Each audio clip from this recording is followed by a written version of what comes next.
Hello everyone, mathematics की class में आपका हार्दिक स्वागत है। हम टीजीटी और पीजीटी से संबंधित शॉर्ट ट्रिक का अध्ययन कर रहे हैं। शॉर्ट ट्रिक के द्वारा जब आप एग्जाम में क्वेश्चन सोल्व करेंगे तो आपके टाइम की बचत होगी और आप अच्छा स्कोर कर पाएंगे। आज हम बात करने जा रहे हैं एलिप्स के बारे में, यानी कि दीर्घवृत्त के बारे में बात करने जा रहे हैं। और इसी के साथ साथ हम बताएंगे आपको हाइपरबोला यानी कि अति परवलय के बारे में भी चर्चा करेंगे। तो सबसे पहले हम बात करते हैं कि एलिप्स यानी कि दीर्घवृत्त क्या होता है। तो वह कोनिक जिसकी एसेंट्रिसिटी अर्थात ई का मान 1 से कम होता है, ऐसे कोनिक को हम एलिप्स कहते हैं।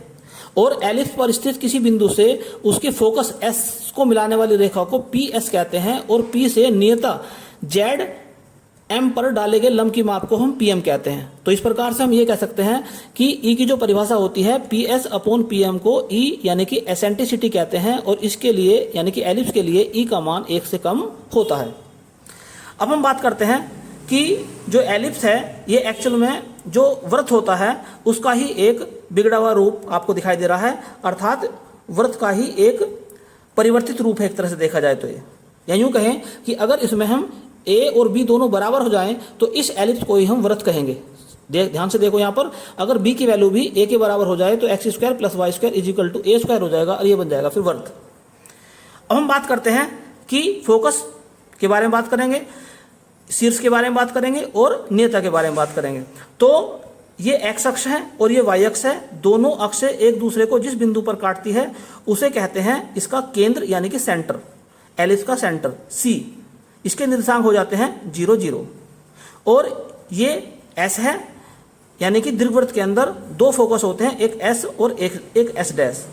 और ए से लेकर ए डैश तक की दूरी को मेजर अक्षिज यानी कि दीर्घ अक्ष कहते हैं और इसकी लंबाई 2a के बराबर होती है, क्योंकि सी से लेकर ए तक की दूरी जो है वो स्मॉल ए है और इसी प्रकार से सी से लेकर ए डैश तक की दूरी भी स्मॉल ए है, तो ए से लेकर ए डैश तक की दूरी हो जाएगी 2a के बराबर।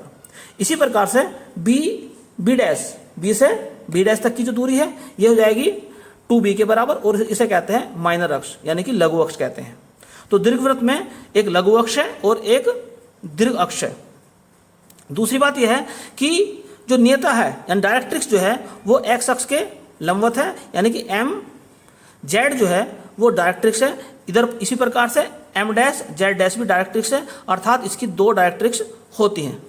अब ध्यान से यहाँ देखते हैं जो वाई अक्ष है इसकी समीकरण होती है एक्स बराबर 0 और फोकस बिंदु से होकर जाने वाली और एक्स अक्ष के लंबवत जो लाइन खींची गई है एल एस एल डैश, इसकी समीकरण हो जाएगी एक्स बराबर ए ई। इसी प्रकार से शीर्ष ए पर जो वर्टेक्स ए पर जो यहाँ से हमने एक्स अक्ष को लंबवत एक रेखा खींची है, यानी कि ये इस प्रकार से कह सकते हैं कि शीर्ष पर जो खींचा गया स्पर्श रेखा है इसकी समीकरण हो जाएगी x इक्वल टू ए और नियता की समीकरण हो जाएगी यानी कि डायरेक्ट्रिक्स की समीकरण हो जाएगी a अपॉन ई। और इसी प्रकार से इधर के जो मान है सारे सेम यही हैं, बस केवल माइनस का चिन्ह हो जाएगा। अब हम देखते हैं कि लेटस रेक्टम यानी कि नाभिलंब किसे कहते हैं।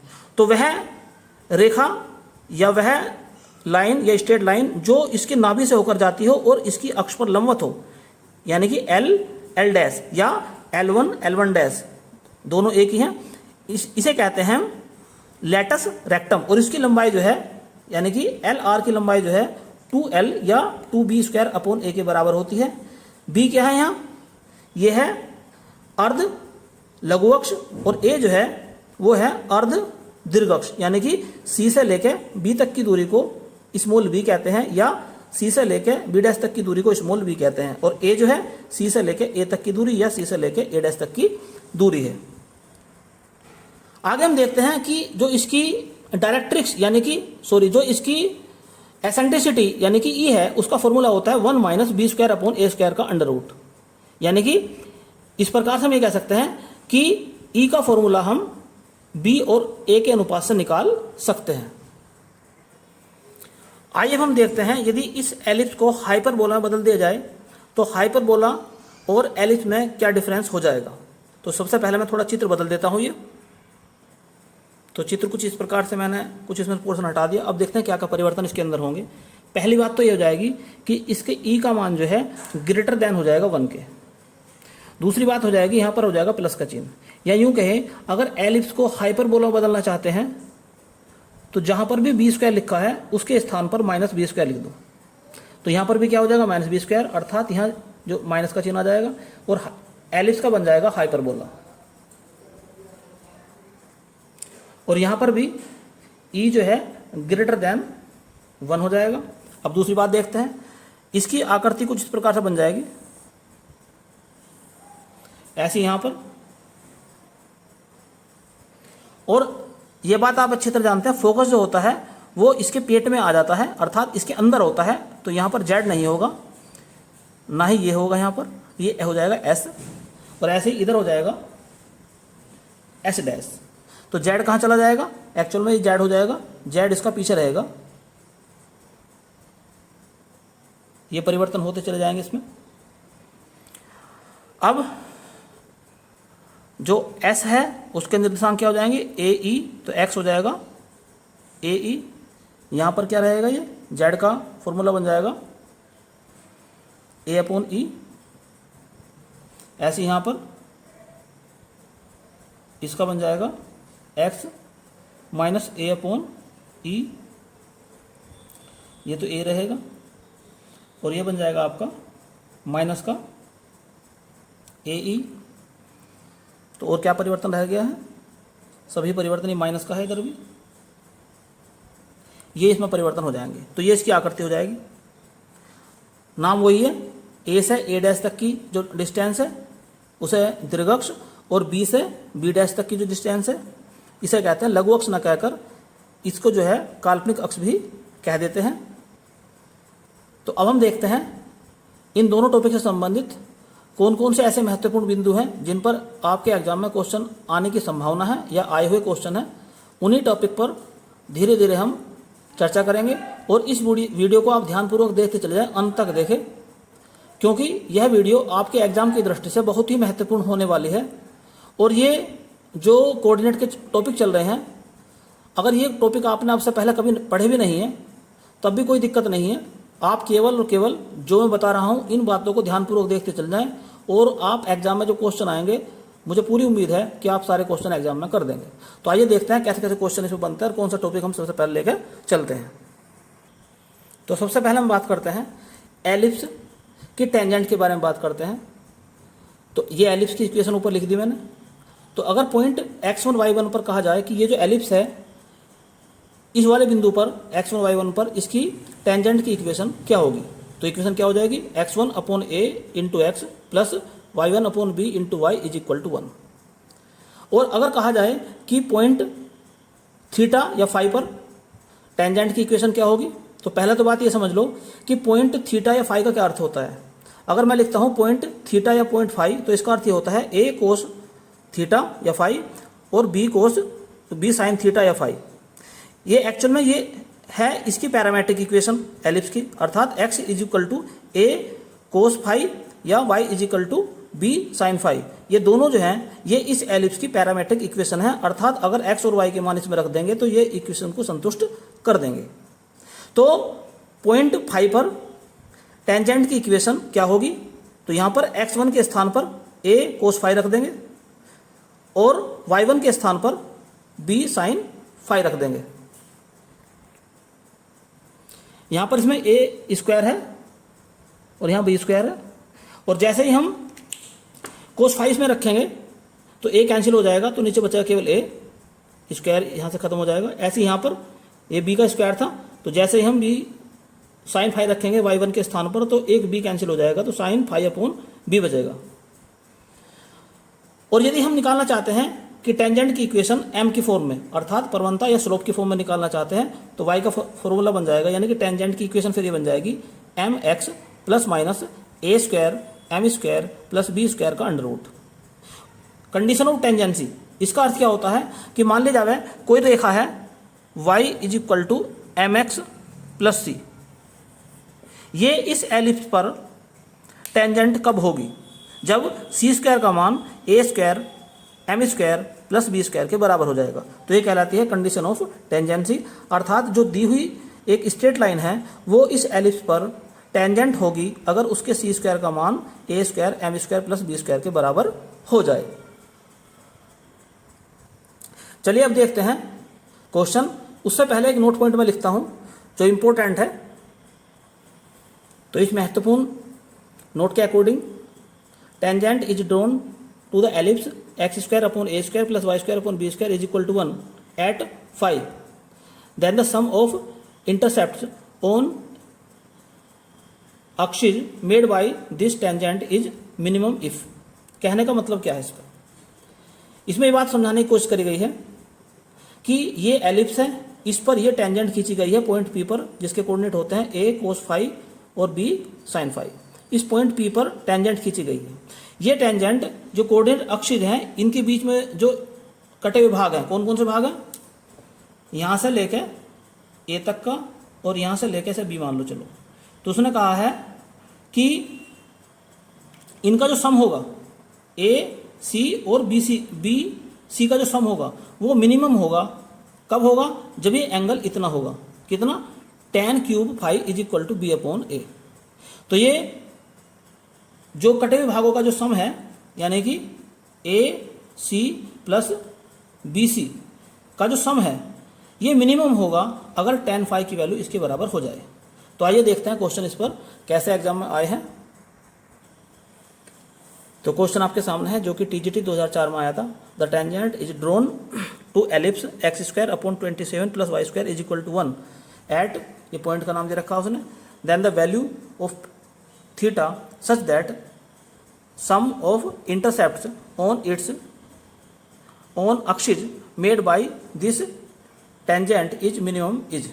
तो क्या कहा उसने कि अगर जो टेंजेंट के द्वारा अक्षों पर जो कटे हुए भाग हैं उनका सम मिनिमम होगा अगर उस कोण का मान इनमें से क्या होगा। तो तरीका क्या बताया था मैंने आपको अभी। तो सबसे पहले हम देखते हैं यहाँ पर इस इक्वेशन में ए की वैल्यू क्या है। तो ए स्क्वायर है यहाँ 27, बी स्क्वायर है, बी स्क्वायर यहाँ पर है 1। अब जो हमारा फॉर्मूला है उस फॉर्मूले के according tan square theta, tan cube theta is equal to होना चाहिए b अपॉन ए। अब b कितना 1 है और a है 27 का अंडर रूट, या इसे मैं लिख सकता हूं 1 अपॉन अंडर रूट 3 की पावर 3, या यूं कहें कि tan थीटा बराबर आ गया है 1 अपॉन अंडर रूट 3, और 1 अपॉन अंडर रूट 3 मान होता है tan पाई बाई 6 यानी कि 30 डिग्री का।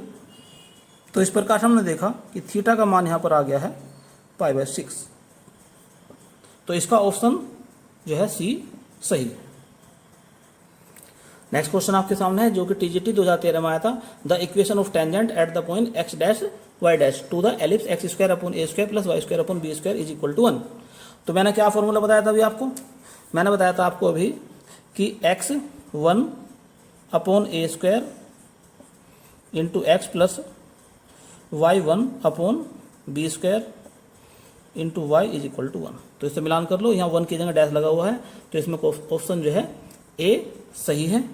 और ये वास्तव में जो मैंने आपको पैराबोला में बताई थी बात ये कि जब भी हमें इक्वेशन निकालनी होती है टेंजेंट की तो एक्स स्क्वायर के स्थान पर रख देते हैं x1 या x डैश जो भी चाहो, और वाई स्क्वायर के स्थान पर रख देते हैं y1। तो यहाँ पर भी ऐसे ही फॉर्मूला बना गया है, एक्स स्क्वायर के स्थान पर रखा गया है x1 और वाई स्क्वायर के स्थान पर रखा गया है y1। तो ये टेंजेंट का फॉर्मूला इस प्रकार से बना है। तो नेक्स्ट इंपॉर्टेंट क्वेश्चन आपके सामने है जो कि पीजीटी 2000 में आया था। If y is equal to mx plus C is a tangent to the ellipse X square plus 2y square is equal to 6, then C square की वैल्यू हमें फाइंड करनी है। तो सबसे पहले जो एलिप्स की इक्वेशन है इसे मैं इस प्रकार से लिख सकता हूं कि दोनों तरफ 6 से डिवाइड कर दो, तो x square upon 6 plus Y square upon 3 is equal to 1। और यहाँ पर मैं क्या देखता हूँ अब कि ए स्क्वायर की वैल्यू कितनी है 6 है और बी स्क्वायर की वैल्यू कितनी है 3 है। अब कंडीशन ऑफ टेंजेंसी क्या होती है? C square is equal to A square m square plus B square. तो ए कितना है 6 है तो 6 एम स्क्वायर, बी कितना है बी स्क्वायर है 3 तो 3 हो गया। तो इस प्रकार से हमने क्या देखा कि c square is equal to हो गया 6m² प्लस 3। तो ऑप्शन कौन सा सही हो गया इसमें? ऑप्शन इसमें ए सही हो गया। नेक्स्ट इंपॉर्टेंट क्वेश्चन आपके सामने है जो कि पीजीटी 2011 में आया था। एक इक्वेशन दी है x cos alpha plus y sin alpha is equal to P. ये इस एलिप्स पर टेंजेंट होगी। तो उसने पूछा है कि ए और पी में, ए पी और बी में क्या रिलेशन है। ऑप्शन दे रखे है उसमें। पहला ऑप्शन दिया है a square cos square alpha minus b square sine square alpha is equal to p. दूसरा ऑप्शन भी दे रखा, तीसरा ऑप्शन भी, और इसी प्रकार के ऑप्शन दिए हैं इसमें। तो कहने का अर्थ यह है हमें ए बी और पी में रिलेशन निकालना है। तो सबसे पहले हम क्या काम करते हैं, जो दी हुई इक्वेशन है इसे y बराबर mx प्लस सी के रूप में लेके आते हैं। तो क्या लिख सकता हूँ इसमें, इस इक्वेशन को, जो स्ट्रेट लाइन या टेंजेंट की इक्वेशन दी है, y sine alpha is equal to minus x cos alpha plus p. Sine से डिवाइड करो तो y is equal to minus cos alpha upon sine alpha, और यहाँ पर x लिख दूंगा मैं, और p अपॉन है साइन अल्फा। अब इसकी कंपेयर इससे करो y is equal to m x plus c से। तो कंपेयर करने में क्या मिलेगा हमें, m की वैल्यू आ जाएगी minus cos alpha upon sine alpha, और कैपिटल C की वैल्यू आ जाएगी p अपॉन साइन अल्फा। अब कंडीशन ऑफ टेंजेंसी क्या होती है कि लाइन y बराबर एम एक्स प्लस सी इस पर टेंजेंट होगी यदि c square is equal to A square m square plus B square हो जाए। तो यहाँ पर वैल्यू पुट कर दो सारी। अब तो सी की वैल्यू कितनी है, p अपॉन साइन अल्फा का square is equal to A square, और m की वैल्यू कितनी है, minus cos alpha upon sine alpha का स्क्वायर प्लस बी स्क्वायर। तो क्या देखते हैं हम इसमें, तो हमें मिलता है p square upon sine square alpha is equal to A square cos square alpha upon sine square alpha plus B square. दोनों तरफ इसमें हम साइन स्क्वायर से मल्टीप्लाई कर देंगे तो हमें मिल जाएगा p square is equal to A square cos square alpha plus B square sine square alpha, और यही इसका आंसर है। नेक्स्ट इंपॉर्टेंट क्वेश्चन आपके सामने है, if y is equal to m x plus 6 is a tangent to the hyperbola x square upon 100 minus y square upon 49 is equal to 1, then the value of m। तो हमने tangent जो है ellipse की पढ़ी है, लेकिन अगर उस टेंजेंट को हम बनाना चाहते हैं हाइपरबोला की टेंजेंट में कन्वर्ट करना चाहते हैं तो हमें क्या करना पड़ेगा, बी स्क्वायर के स्थान पर हम उसमें क्या कर देते हैं, माइनस बी स्क्वायर पुट कर देंगे। तो इस इक्वेशन के अनुसार सी की वैल्यू कितनी होगी 6, और यहाँ से ए की वैल्यू कितनी हो जाएगी, ए स्क्वायर हो जाएगा 100, और सी कितना हो जाएगा, वो बी स्क्वायर कितना हो जाएगा 49। अब कंडीशन ऑफ टेंजेंसी लगा देंगे, अर्थात c square is equal to A square m square minus b square. अगर ये एलिप्स होता तो यहाँ पर प्लस आएगा, अगर ये हाइपरबोला बोल दिया उसने तो माइनस आएगा। तो अब क्या काम करेंगे, सी की वैल्यू रखो तो 36 हो जाएगा, a square 100 m square minus b square है 49। तो इस प्रकार हम देखते हैं 100 m square is equal to 36 plus 49, तो ये हो जाएगा आपका 85। तो m square is equal to 85 upon 100, या इसे मैं लिख सकता हूँ 17 अपॉन 20। तो m की वैल्यू आ गई इसमें 17 अपॉन 20, प्लस माइनस लिखा जाएगा लेकिन ऑप्शन में प्लस माइनस नहीं दिया है, केवल m की वैल्यू दी है। तो 17 अपॉन 20 का अंडर रूट, तो यही इसका आंसर है। नेक्स्ट क्वेश्चन आपके सामने है जो कि टीजीटी 2011 में आया था। The tangent to the hyperbola x square minus y square is equal to 3 are parallel to the straight line 2x plus y plus 8 is equal to 0 at the following point. तो कहने का अर्थ यहाँ पर यह है कि अब की बार हमें पॉइंट फाइंड करना है। तो जो इक्वेशन दी है हाइपरबोला की वो है x square minus y square is equal to 3। अब लिखते हैं tangent at point x1 y1, और ये x1 y1 में निकालना भी है। तो इस वाले पॉइंट पर टेंजेंट की इक्वेशन किस प्रकार लिखी जाएगी, जैसा कि मैंने आपको बताया था एक्स स्क्वायर के स्थान पर रख दो x1 x और वाई स्क्वायर के स्थान पर रख दो y1 y is equal to 3। तो ये हो जाएगी टेंजेंट की इक्वेशन। लेकिन जो क्वेश्चन में लिखा है टेंजेंट की इक्वेशन क्या दी है उसने, 2x plus y plus 8 is equal to 0।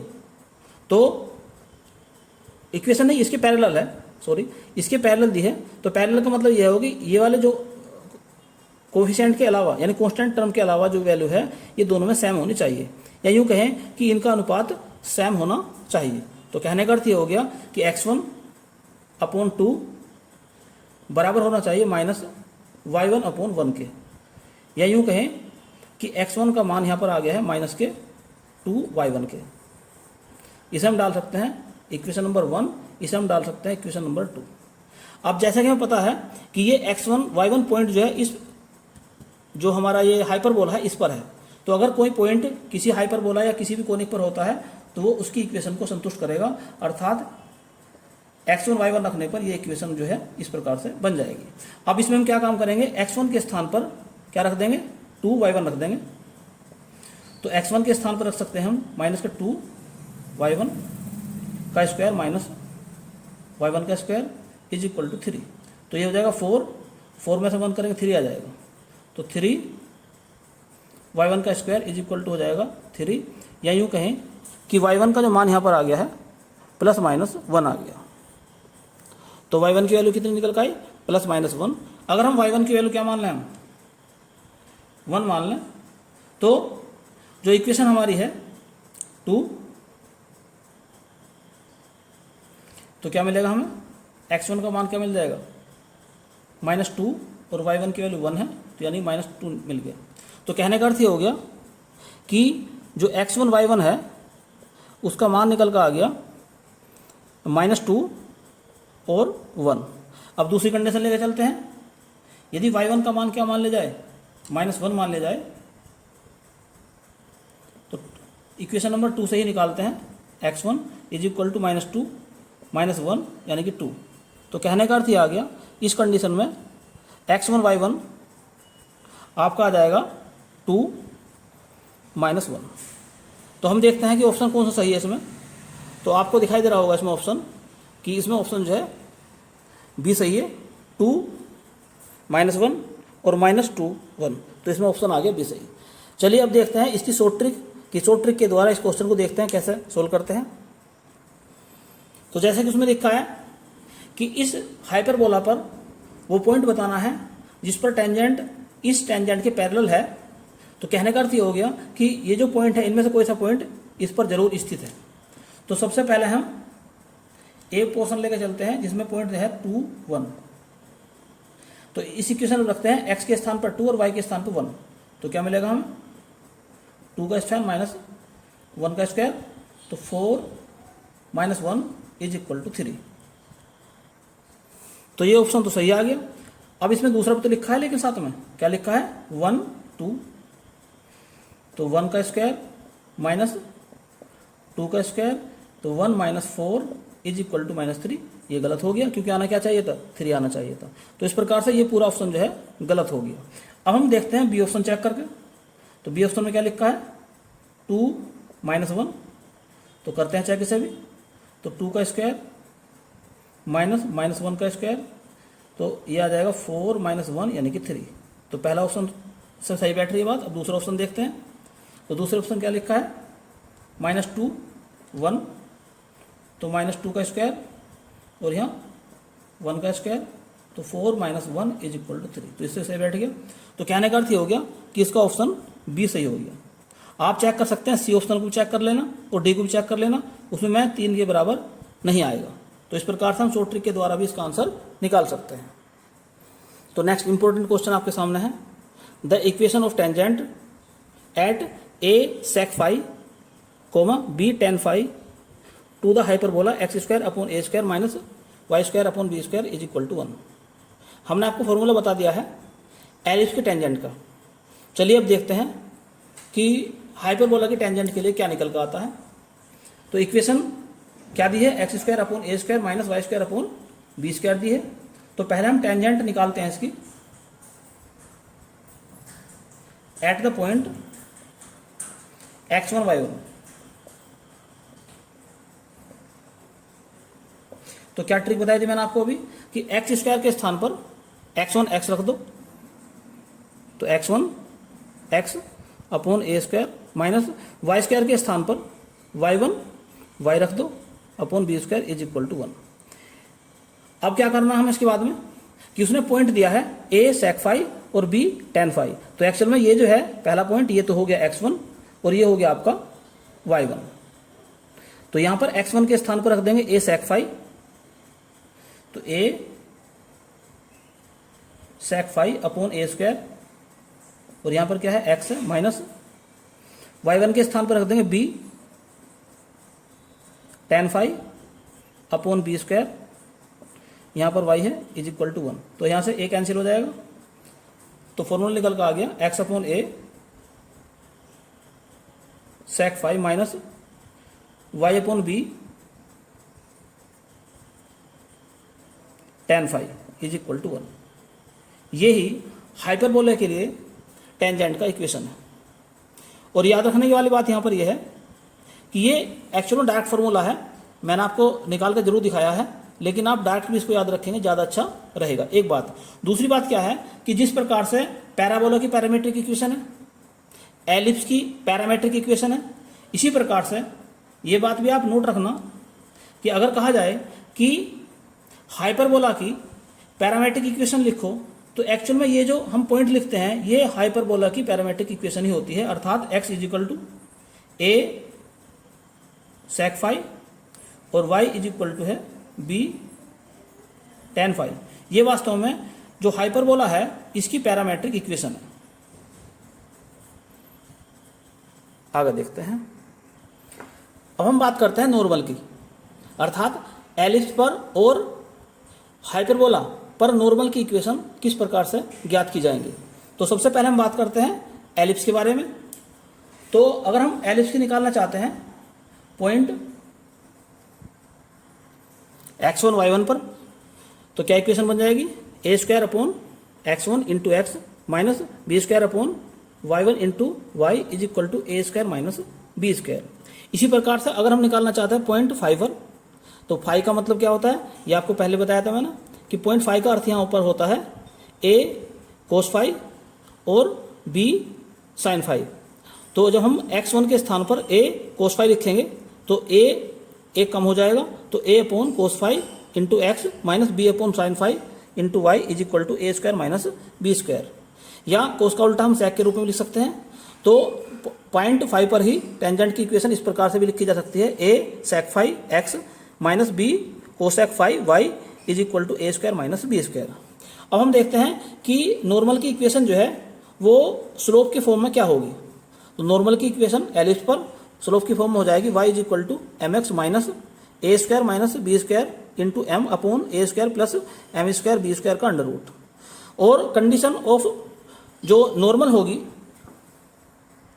अर्थात इस इक्वेशन के नॉर्मल होने की कंडीशन जो होगी c square is equal to A square minus b square का whole square into m square upon ए square plus B square m square, ये हो जाएगी नॉर्मल होने की कंडीशन। कहने का अर्थ ये है, अगर ये कहा जाए कि कोई इक्वेशन है y is equal to m x plus c, ये कब नॉर्मल होगी, जब इसके सी स्क्वायर का मान इस फॉर्मूले के अनुसार होगा। एक बात। दूसरी चीज़ क्या है कि अगर हम निकालना चाहते हैं हाइपरबोला के लिए नॉर्मल की इक्वेशन, तो आपको क्या करना है, इन सभी इक्वेशन के अंदर बी स्क्वायर के स्थान पर माइनस बी स्क्वायर रख देंगे। तो इक्वेशन क्या बन जाएगी यहाँ से, एक्स स्क्वायर अपॉन ए square minus y square upon B square. ये तो हो जाएगी हाइपरबोला की इक्वेशन। और यहाँ पर प्लस आ जाएगा, यहाँ पर भी प्लस आ जाएगा, यहाँ पर भी प्लस आ जाएगा, यहाँ पर भी प्लस आ जाएगा और यहाँ पर आ जाएगा माइनस। और याद रखना जहाँ पर स्क्वायर है वहाँ पर आएगा प्लस, जैसे बी स्क्वायर यहाँ पर है तो यहाँ प्लस आ जाएगा और बाकी कोई परिवर्तन और नहीं होगा। चलिए देखते हैं क्वेश्चन कैसे आते हैं एग्जाम में या कैसे आ सकते हैं। एग्जाम में क्वेश्चन और भी। तो इंपॉर्टेंट क्वेश्चन आपके सामने है जो कि पीजीटी 2005 और 2011 में आए थे। इस प्रकार के क्वेश्चन एग्जाम में जरूर आएगा, जिसमें एक इक्वेशन दे दी जाएगी और उसमें कहा जाएगा कि ये एलिप्स या पैराबोला या हाइपरबोला पर जो है स्पर्श रेखा है, यानी कि टेंजेंट है या नॉर्मल है। तो वहाँ पर जो है एक रिलेशन पूछा जाता है। ऐसा क्वेश्चन एग्जाम में जरूर आएगा। तो सबसे पहले हम देखते हैं, जो भी स्ट्रेट लाइन की इक्वेशन दी रहेगी उसे y बराबर एम एक्स प्लस सी के रूप में लेकर हम आएंगे। कैसे, देखिए जरा, m y is equal to minus l x minus n. अब इसे m से डिवाइड कर दो, तो y is equal to minus l upon small m, और यहाँ पर क्या x है plus minus n upon m।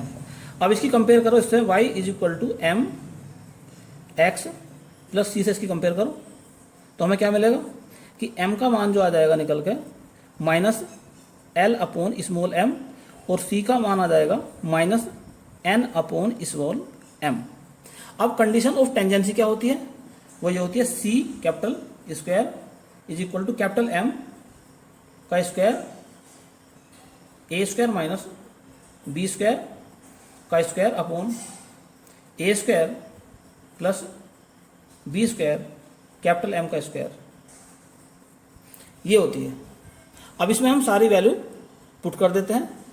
तो c का मान क्या है, c का मान है minus n upon small m, और इसका करेंगे हम square is equal to m का मान यहाँ पर रखेंगे, तो m का मान क्या है minus l upon small m का square a square minus b square का स्क्वायर, नीचे है a square plus m square b square. इसका m का मान अभी थोड़ी देर बाद रखेंगे। अब हम क्या काम करते हैं इसमें, तो यहाँ से देखते हैं हम m कैंसिल, तो क्या मिला केवल हमें मिल गया n स्क्वायर, इसको इधर ले जाओ तो क्या मिल जाएगा a square plus capital M का स्क्वायर b का square is equal to l square, और अंदर आ गया है a square minus b square का स्क्वायर। अब यहाँ पर जो m है इसकी वैल्यू पुट कर दो दोबारा फिर, तो n square a square plus capital M की वैल्यू है minus l upon small m का स्क्वायर इंटू b स्क्वायर, और इधर है l square a square minus b square का स्क्वायर। तो क्या देखते हैं यहाँ पर हम, a square plus l square b square upon m square is equal to l square a square minus b square का स्क्वायर, और ये n स्क्वायर नीचे चला गया। अब इधर पूरी इक्वेशन को l स्क्वायर से डिवाइड जब कर देंगे हम, तो क्या मिलेगा हमें a square upon l square plus b square upon m square is equal to a square minus b square का स्क्वायर अपॉन n स्क्वायर, और यही फाइनल रिलेशन है जो ऑप्शन में दे रखा था। नेक्स्ट क्वेश्चन आपके सामने है। जो पहला क्वेश्चन आपको कराया था ये भी उसी ट्रिक पर आधारित है, अर्थात एक स्ट्रेट लाइन की इक्वेशन दी है और एलिप्स की इक्वेशन दे रखी है, और सी में हमें एक रिलेशन निकालना है, यानी कि सी की वैल्यू हमें निकालनी है। सबसे पहले तो आप ये बात समझिए कि एलिप्स की जो एसेंट्रिसिटी होती है वो होते e square is equal to 1 minus b square upon A square होती है। दोनों तरफ ए स्क्वायर से मल्टीप्लाई करो तो क्या मिलेगा, e square is equal to A square minus b square.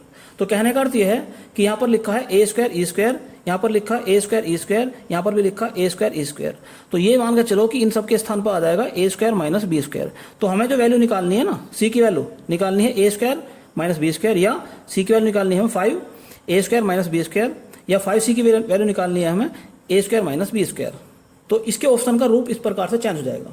तो सबसे पहले जो इक्वेशन दी है उसको हम y बराबर एम एक्स प्लस सी के रूप में लेके आते हैं, अर्थात 3b y is equal to minus का 4ax प्लस 12c। तो y is equal to minus का 4a अपॉन 3b, यहाँ पर x है ही, और यहाँ पर 3 से इसे डिवाइड भी कर देंगे तो 4c अपॉन b आ जाएगा। अब इसकी कंपेयर करेंगे y is equal to m x plus c से इसकी कंपेयर करेंगे तो क्या मिलेगा हमें, तो m का मान आ जाएगा माइनस का 4a अपॉन 3b और कैपिटल C का मान आ जाएगा 4 small c upon b। C में ध्यान रखना ये कैपिटल है ये स्मॉल है। अब जो कंडीशन होती है नॉर्मल की, कि नॉर्मल की कंडीशन क्या होती है उसके अकॉर्डिंग देखते हैं हम। तो होती है c square is equal to m square a square minus b square का स्क्वायर अपॉन ए square plus B square m square. या इसे मैं ऐसे भी लिख सकता हूं कि c square a square plus B square m square is equal to m square bracket के अंदर है a square minus b square और ऊपर है होल स्क्वायर। अब यहाँ पर एम के और सी के मान रख देते हैं तो क्या मिलेगा हमें, तो सी स्क्वायर के स्थान पे क्या रख सकता हूँ मैं, या उससे पहले थोड़ा परिवर्तन कर लें इसमें कि c square a square plus B square c square m square is equal to m square a square minus b square का होल स्क्वायर। तो ये मिल जाएगा हमें c square a square is equal to m common निकल जाएगा, ये इधर चला जाएगा तो क्या मिलेगा a square minus b square का square minus b square c square मिल जाएगा। अब यहाँ पर हम एम और सी के मान रखते हैं तो सी का मान कितना है 4 स्मॉल सी अपॉन बी का स्क्वायर और यहाँ ए का स्क्वायर है, यहाँ पर भी रखो। अब एम का मान रख दो, सॉरी यहाँ पर सी का मान रखना था तो सही रखा मैंने वैसे तो। अब एम का मान यहाँ पर रखो माइनस 4a अपॉन 3b का स्क्वायर और यहाँ पर ए स्क्वायर माइनस बी स्क्वायर का स्क्वायर माइनस बी स्क्वायर और यहाँ पर रख दो अब सी स्क्वायर का मान। तो सी का मान कितना है 4c अपॉन बी का स्क्वायर। अब इसे सरल करेंगे और सरल करने के बाद में ये आ जाएगा आपका, आप स्वयं इसे कर लेना सोल्व, तो ये आ जाएगा आपका 25 c square is equal to A square minus b square का स्क्वायर। ये सरल करने के बाद में ये आएगा। अब दोनों तरफ का रूट स्क्वायर कर देंगे तो 5c is equal to A square minus b square आ जाएगा। और यहाँ से आप क्या देखते हैं कि a square minus b square का मान होता है ई स्क्वायर ए स्क्वायर। तो इस प्रकार हम देखते हैं कि 5c का मान आ गया है ई स्क्वायर ए स्क्वायर। तो कहने का अर्थ ये हो गया कि इसमें ऑप्शन जो है वो सी सही आ गया। नेक्स्ट क्वेश्चन आपके सामने है, इंपॉर्टेंट है, जो कि टीजीटी 2004 में आया था। The number of normal that can be drawn from a point two an ellipse is. तो किसी एलिप्स पर कितने नॉर्मल खींचे जा सकते हैं किसी बिंदु से। जैसा कि पैराबोला के अंदर भी ये क्वेश्चन आया था, तो वहाँ पर जो है किसी बिंदु से किसी पैराबोला पर कितने नॉर्मल खींचे जा सकते हैं, तो वहाँ ऑप्शन था उसका 3, अर्थात 3 नॉर्मल खींचे जा सकते हैं। क्यों? क्योंकि जो नॉर्मल की इक्वेशन थी वो m या t में 3 घात थी, तो इसलिए वहाँ पर 3 m की वैल्यू प्राप्त होंगी, अर्थात 3 नॉर्मल की इक्वेशन प्राप्त होंगी। यहाँ पर देखते हैं कि जो नॉर्मल की इक्वेशन है वो m में कितनी घात है उसकी। तो जैसा कि हम जानते हैं नॉर्मल की इक्वेशन होती है y is equal to m x minus a square minus b square into m upon A square plus B square m square का अंडर रूट। अब इस इक्वेशन को m के रूप में सोल्व करेंगे तो ये कितने पावर की इक्वेशन बनेगी ये सोचते हैं जरा। चलिए थोड़ा चेंज करते हैं, इसको इधर ले आओ।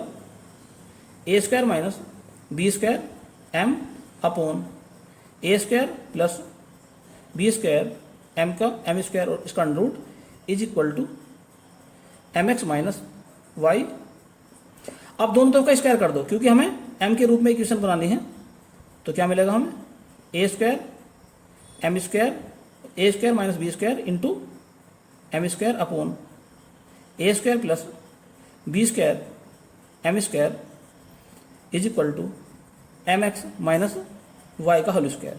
इधर क्रॉस गुना कर दो, यानी कि इसको इधर ले जाओ तो ए स्क्वायर, यहाँ पे स्क्वायर भी होना था ऊपर, माइनस बी स्क्वायर का square m square is equal to A square plus B square m square into m square x square plus Y square minus 2xy m। हमारा मकसद इस इक्वेशन को सोल्व करने से नहीं है, केवल इतना बताने से है कि जैसे मैं इसकी में मल्टीप्लाई करूंगा तो m के रूप में एक 4 घात की इक्वेशन प्राप्त होगी। तो इस प्रकार से हम ये कह सकते हैं कि यहाँ से m के 4 मान निकलेंगे। इसीलिए इससे बात साबित होती है कि किसी पॉइंट से अगर एलिप्स पर नॉर्मल खींचा जाए तो वे नॉर्मलों की संख्या 4 होगी। तो इसमें ऑप्शन क्या सही आ जाएगा? डी। तो नेक्स्ट इंपॉर्टेंट क्वेश्चन आपके सामने है जो कि टीजीटी 2013 में आया था। The equation of normal at this point two the hyperbola. एक हाइपरबोला दिया है, उसके इस पॉइंट पर नॉर्मल की इक्वेशन हमें फाइंड करनी है। देखने में बड़ा जटिल लगता है लेकिन बहुत आसान क्वेश्चन है। कैसे? पहले इसको हम स्टैंडर्ड फॉर्म में लेकर आते हैं। तो x square upon 1/16 minus y square upon 1 is equal to 1। तो यहां से हम क्या देखते हैं कि ए स्क्वायर की वैल्यू होगी 1/16 और बी स्क्वायर या बी कह लो, इसकी वैल्यू हो जाएगी 1। और पॉइंट जो दे रखा है x1 y1, वो पॉइंट दिया है आपका 2,7 का अंडर रूट। अब हाइपरबोला पर नॉर्मल की इक्वेशन, तो नॉर्मल की इक्वेशन क्या होती है? आपको बताया था मैंने, a square upon x1 into x plus B square upon y1 into Y is equal to A square plus B square. दरअसल मैंने आपको इक्वेशन जो बताई थी नॉर्मल की, वो एलिप्स के लिए बताई थी। उसमें यहाँ पर माइनस का चिन्ह था और यहाँ पर भी माइनस का चिन्ह था। और साथ में मैंने आपको बताया था कि एलिप्स की इक्वेशन को अगर हम बदलना चाहते हैं नॉर्मल की उसके हाइपरबोला की इक्वेशन में, तो जहाँ पर भी बी है, बी स्क्वायर है, वहाँ पर माइनस बी स्क्वायर रख दो, अर्थात यहाँ भी प्लस का चिन्ह हो जाएगा और यहाँ भी प्लस का चिन्ह हो जाएगा। अब इसे वैल्यू पुट करते हैं। ए स्क्वायर की वैल्यू 1/16 और x1 की वैल्यू कितनी है? 2 है, प्लस बी स्क्वायर की वैल्यू तो 1 है ही, और y1 की वैल्यू कितनी है? 7 का अंडर रूट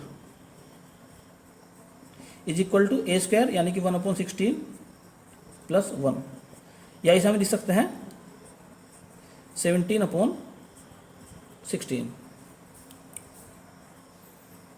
क्वेश्चन लिखने में थोड़ी मिस्टेक होगी, यहाँ पर वाई स्क्वायर के साथ में 9 भी लिखा हुआ था। तो कहने का अर्थ ये हो गया कि यहाँ पर आ जाएगा 1/9, यहाँ पर भी आ जाएगा 1/9, तो यहाँ पर भी आ जाएगा 1/9। तो अब यहाँ हो जाएगा 25/16 इंटू 9। सरल करते हैं जरा इसको, इसकी मल्टीप्लाई यहाँ कर दो, x plus 32y upon 16 into 2 into 7 का under root is equal to 25/16 into 19। ये इससे कैंसिल हो जाएगा। यहाँ पर भी एक थोड़ी सी मिस्टेक हो गई है कि यहाँ पर बी स्क्वायर के स्थान पर रखा जाता है 1/9, तो यहाँ पर नीचे 9 भी आएगा, तो यहाँ पर 9 भी आएगा, तो ये 9 भी इससे कैंसिल हो जाएगा। तो क्या मिला है? केवल √7x plus 32y is equal to, ये 2 इधर जाएगा तो 50 हो जाएगा और ये √7। तो इसका जो ऑप्शन हो गया है वो बी सही हो गया। चलिए इसकी शॉर्ट ट्रिक भी देखते हैं कि शॉर्ट ट्रिक के द्वारा इस क्वेश्चन को कैसे सोल्व करें। तो जैसे क्वेश्चन में लिखा है, इस जो हाइपरबोला है इस पर ये पॉइंट है और इस पर खींचा गया है एक नॉर्मल जिसकी इक्वेशन इनमें से कोई सी है यानी कि वो नॉर्मल जो है इस पॉइंट से होकर जा रहा है। तो कहने का अर्थ ये हो गया उस नॉर्मल पर ये पॉइंट स्थित है। तो पहला पॉइंट ए चेक करते हैं पहले। तो इक्वेशन क्या है हमारी, इसमें ये पॉइंट रख कर देखते हैं 2√7, तो इसमें रखते हैं 32 इंटू वाई के स्थान पे क्या रख देंगे हम √7 प्लस 9 √7 और x के स्थान पे क्या रख देंगे हम 2। तो क्या मिलेगा हमें 50 √7, जो कि आना चाहिए था √7 केवल। तो ये हो गया गलत। तो पहला ऑप्शन हो गया गलत। चलिए दूसरा ऑप्शन चेक करके देखते हैं, फिर ये पॉइंट रखते हैं। तो दूसरे ऑप्शन में क्या है 32 इंटू वाई, तो y की वैल्यू क्या है √7 प्लस 9 √7 और x की वैल्यू कितनी है 2 है। तो कितना आ जाएगा ये 50 √7, जो कि ये दिया हुआ है ये ना। तो ये सही हो गया ऑप्शन। तो इसी प्रकार से आप चेक कर सकते हैं सी और डी ऑप्शन भी, जो कि गलत आएंगे। तो इसमें ऑप्शन कौन सा आएगा केवल बी। तो इस शॉर्ट ट्रिक के द्वारा भी आप कर सकते हैं, भले ही आपको फॉर्मूला याद हो या ना हो। तो नेक्स्ट इंपॉर्टेंट क्वेश्चन आपके सामने है, जो कि टीजीटी 2003 में आया था। देखने में आपको लेंथी लग रहा हो क्वेश्चन, लेकिन कुछ भी नहीं है क्वेश्चन के अंदर, एक लॉजिक लगाना केवल। Let p and q be 2 points on the hyperbola if h k is the point of intersection of the normal at p and q, then k की वैल्यू फाइंड करनी है हमें। तो क्या लिखा उसने कि जो एक हाइपरबोला दिया है, इसके पॉइंट पी पर एक नॉर्मल खींचा गया है, एक नॉर्मल खींचा गया है पॉइंट क्यू पर। ये दोनों नॉर्मल किसी पॉइंट पर एक दूसरे को इंटरसेक्ट करते हैं और उस पॉइंट का नाम है एच के। तो वहां पर के की वैल्यू हमें फाइंड करनी है। तो अगर दो लाइन आपके पास में दी हुई है, जैसे मान लो ऐसे दे रखा है a1x plus b1y is equal to c, और दूसरी लाइन दी है a2x plus b2y is equal to c, और आपसे कहा जाए कि इनका पॉइंट ऑफ इंटरसेक्शन फाइंड कीजिए। और पॉइंट ऑफ इंटरसेक्शन क्या है, एच के तो है। एच के का मतलब क्या हो गया यहाँ पे एक्स और वाई। तो इनके पॉइंट ऑफ इंटरसेक्शन का मतलब हो गया एक्स और वाई की वैल्यू फाइंड करना। तो आप जो सिंपल तरीका है, y को एलिमिनेट कर लो तो x की वैल्यू निकल जाएगी, x को एलिमिनेट कर लो तो y की वैल्यू निकल जाएगी। हमें निकालना क्या है k, यानी कि y की वैल्यू फाइंड करनी है। तो सबसे पहले हम देखते हैं इस वाले पॉइंट पर नॉर्मल की इक्वेशन, फिर हम देखते हैं इस वाले पॉइंट पर नॉर्मल की इक्वेशन, और दोनों इक्वेशन को सोल्व करके हम जो है y की वैल्यू निकाल लेंगे, और वह y की वैल्यू ही k की वैल्यू होगी। तो सबसे पहले हम देखते हैं नॉर्मल। तो ये थीटा पर नॉर्मल की इक्वेशन होगी। अब हम देखते हैं उसमें क्वेश्चन में लिखा है कि थीटा प्लस फाई की वैल्यू है π/2। तो इससे बात साबित होगी कि फाई के स्थान पर आ जाएगा π/2 माइनस थीटा। तो अब हम निकालते हैं नॉर्मल एट पॉइंट फाई। तो केवल थीटा के स्थान पर क्या रहते हैं फाई, तो a cos phi x plus b cot phi y is equal to a² plus b²। और जैसा कि इसमें लिखा है कि फाई की वैल्यू क्या है π/2 माइनस थीटा, तो यहाँ पर रखेंगे कोस 90 माइनस थीटा, तो साइन थीटा बन जाएगा ये। तो ये हो जाएगा आपका a sine theta x plus b। ऐसे यहाँ पर इसमें रखेंगे वैल्यू, तो ये हो जाएगा टेन थीटा, यानी कि कोट 90 माइनस थीटा होता है tan theta. y is equal to a² plus b²। अब आपके पास में दो इक्वेशन है, इक्वेशन नंबर 1 और इक्वेशन नंबर 2। इन दोनों को सोल्व करके हमें y की वैल्यू निकालनी है। तो सोल्व कैसे करेंगे कि जो इक्वेशन 1 है इसमें मल्टीप्लाई कर देंगे साइन थीटा से, और इक्वेशन 2 में मल्टीप्लाई कर देंगे कोस थीटा से। तो ये दो इक्वेशन बन जाएगी। जब इसमें पहले में साइन से मल्टीप्लाई करेंगे तो कोस अपॉन साइन होता है, तो साइन से साइन कैंसिल हो, केवल कोस बचेगा। यहाँ पर ये कोस बच गया। ऐसे यहाँ पर जैसे में मल्टीप्लाई करेंगे कोस से, तो कोस अपॉन साइन, तो कोस कैंसिल हो, साइन बचेगा केवल। अब इन्हें माइनस कर लो, तो क्या ये तो कैंसिल हो जाएंगे। तो क्या बचेगा यहाँ से, केवल यहाँ से बच जाएगा आपका बी वाई अंदर आ जाएगा cos theta minus sine theta. इधर क्या बचेगा, इधर कॉमन निकल जाएगा a square plus B square और अंदर बच जाएगा sine theta minus cos theta. और जैसे इनके चिन्ह बदलेंगे तो यहाँ बाहर माइनस का चिन्ह आ जाएगा, तो ये तो हो जाएगा माइनस का, ये हो जाएगा प्लस का, और फिर ये दोनों कैंसिल हो जाएंगे। तो इस प्रकार से हम क्या देखते हैं कि y की वैल्यू आ जाएगी minus a square plus B square upon b, और यही वास्तव में हमारा k होगा। तो इस प्रकार से k की वैल्यू आ गई minus a square plus B square upon b, यही इसका आंसर है। नेक्स्ट इंपॉर्टेंट टॉपिक है hyperbola and its conjugate hyperbola. जैसे कि आप जानते हैं हाइपरबोला की इक्वेशन होती है x square upon A square minus y square upon B square is equal to 1, और इस दशा में इसकी एसेंट्रिसिटी ई का सूत्र होता है e square is equal to 1 plus B square upon A square. अब यदि ये 1 माइनस का हो जाए तो जो नया हाइपरबोला बनेगा वो पहले वाले का कंजुगेट कहलाएगा।